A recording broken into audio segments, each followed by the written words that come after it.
کونو قردتن خاسئین، موقع نہیں ہے مگر میں آپ کو سب تفصیل سے بتاتا. اور تیسرے وہ جانور ہیں جو نہ جنگلی ہیں اور نہ پالتو ہیں، آزاد ہیں، جیسے مکھی. قرآن میں تذکرہ ہے مکھی کا، ہے نا بھائی، ذباب. اس کے متعلق سن لیجئے. ایک مکھی کی 6 ٹانگیں ہوتی ہیں. آج کی لیٹسٹ سائنس کے مطابق ہر ٹانگ میں 1 ملین بیکٹیریا ہوتے ہیں. 6 لاکھ بیکٹیریا کو لے کر ایک مکھی اڑتی ہے. 6 لاکھ بیکٹیریا کا مطلب ایک جیتا جاگتا ایک جانور. وہ ایک الگ بحث ہے بایولوجی کی کہ بیکٹیریا کسے کہتے ہیں اور فنگی کسے کہتے ہیں اور اینیمل کیا ہے. اور اسی طرح سے حضرت مولانا توجہ چاہوں گا، یہ وائرس کیا ہے، یہ بایولوجی کی ایک باتیں ہیں. خیر، تو 60 لاکھ بیکٹیریا کو لے کر ایک مکھی اڑتی ہے. تو مکھی کی کون، آپ دیکھ رہے ہیں مکھی ہر جگہ پائی جاتی. امریکہ جائیے، امریکہ سے ہمارے موقر مہمان تشریف لائیں، بھائی مکھی امریکہ میں ہوتی نہیں ہوتی. 2500 اقسام کی مکھیاں ہیں. آم کے زمانے میں آپ نے ایک بڑی چمکدار گرین کلر کی بس آم کے زمانے میں دکھتی ہے، وہ 2500 اقسام کی مکھیاں ہیں. میرا دعویٰ سن لیں، دوبارہ دہراتا ہوں، قرآن کریم کے حیوانات قیامت تک موجود رہیں گے، یہ دعویٰ ہے. آپ کہیں گے دلیل؟ دلیل یہ ہے کہ ڈومیسٹک اینیملز، وہ جانور جو پالے جاتے ہیں، ان کے مالکان ہی خود ان کی حفاظت کر رہے ہیں. اللہ کروا رہا ہے نا بھائی.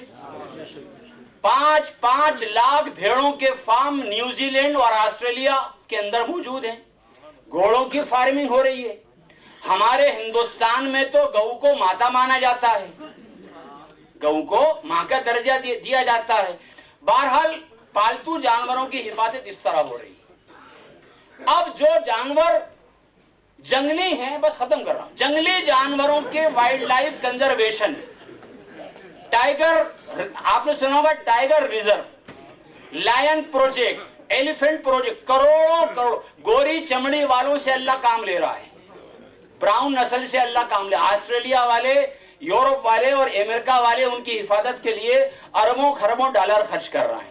اسی طرح مچھر مکھی بغیر کسی کے زندہ ہے. ہمارے بھوپال کے اندر 1984 میں گیس ٹریجڈی ہوئی، مچھلیاں متاثر ہوئیں، مرغیاں مر گئیں، بھینسیں مر گئیں، 26,000 آدمی مر گئے، لیکن مچھر میاں چونکہ تو موجود، کوئی اثر نہیں پڑا.